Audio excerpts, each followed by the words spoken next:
tout le monde, ici Gabrielle Martin pour un nouveau tutoriel.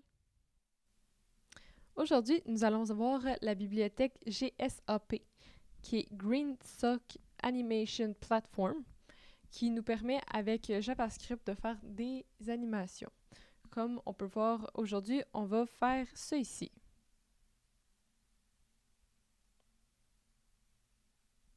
Pas très compliqué. Quelques animations. On va voir ça ensemble. On va commencer par regarder quelques vrais sites qui utilisent GSAP. Par exemple, celui-là, quand on scrolle, on voit ça change de couleur. Celui-là ici, on est capable de faire du suivi-souris pour changer les affaires.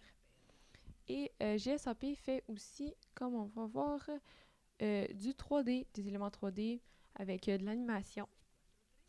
Celui-là aussi, tout fait en GSAP, qui est très beau. On change de couleur, tout bouge. On va donc commencer le code. Donc, dans une page index.html vierge, on va rajouter le script de la bibliothèque. Nous, on va utiliser le TweenMax. On va commencer par rajouter nos éléments dans notre page. Donc, en premier, le H1. Petite phrase bien simple. Après ça, on va se faire un bouton.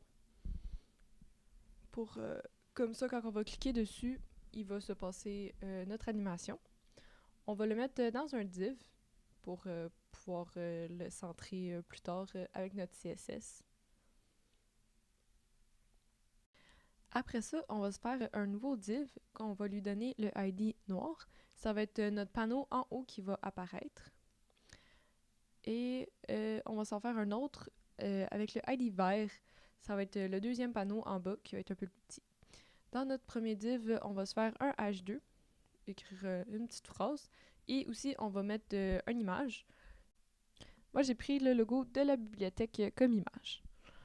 Ensuite, on n'oublie pas le Alt. Ensuite, dans notre div vert, on va faire un P. Ça va être notre texte en 3D.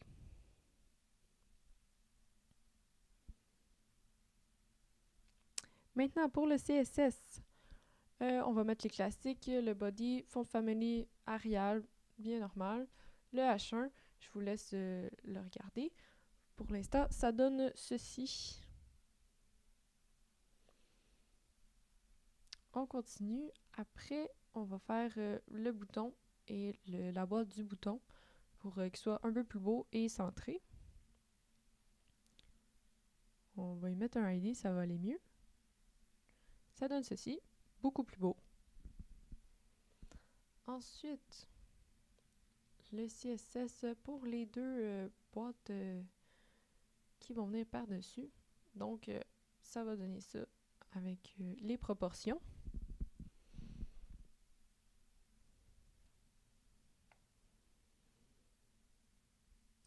Maintenant, l'image et le H2, on va les redimensionner, que ça ait un peu plus d'allure.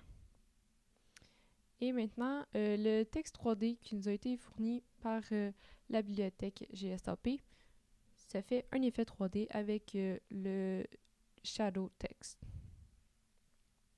Maintenant, on va mettre tous les éléments à opacité 0 pour pas qu'on les voit en commençant.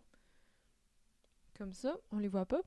Et les panneaux, on va leur ajouter un scale à 0 pour qu'on les voit pas non plus au début et pour qu'ils puissent arriver le noir par la gauche et le vert par en bas.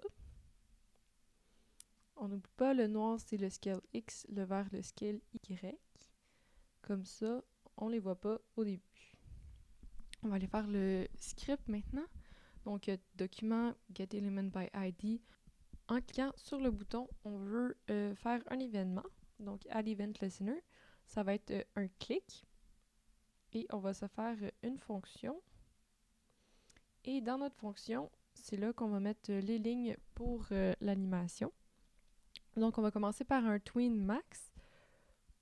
On va aller chercher l'élément avec le ID noir. On va y mettre 1 pour la durée. Et ça va être le scale X. On veut qu'il devienne à 1. On veut aussi que la largeur soit de 100% du view width. Donc, on va aller tester ça. Quand on clique, l'élément s'en vient. On va faire la même chose pour l'élément vert. Donc, le ID vert. On va le mettre un peu plus lent. Il va prendre 1.5. Lui, ça va être le scale Y pour qu'il arrive par en bas. On veut qu'il soit à 1 aussi. Et le height, on veut qu'il prenne juste le tiers. Donc, on va mettre 33. On va mettre les points 3 aussi parce que sinon, il va y avoir une petite marge à la fin. Donc, on essaye. Et ça donne ceci. Donc, ça marche, tout marche bien. Il manque juste à rajouter par-dessus les éléments qui vont apparaître. Donc, un autre Winmax, on va aller chercher l'image. On va lui donner 1.5 aussi, donner le temps au noir d'arriver avant. On va mettre son opacité à 1. On va y mettre un délai pour pas qu'elle arrive tout de suite. Et voilà. Elle apparaît après que le noir ait fini d'apparaître. On va faire la même chose. On peut copier ou coller pour le H2. On veut qu'il arrive en même temps, donc on va mettre les mêmes propriétés. Donc, ils arrivent en même temps. Et il reste juste le texte 3D qu'on va rajouter. Même chose, un petit copier-coller. On va aller chercher par le ID texte 3D.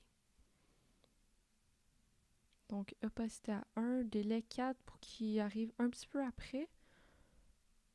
Et voilà, les images avant, le texte un peu après. Et on a fini notre animation. Et voilà. Merci d'avoir regardé et bonne journée.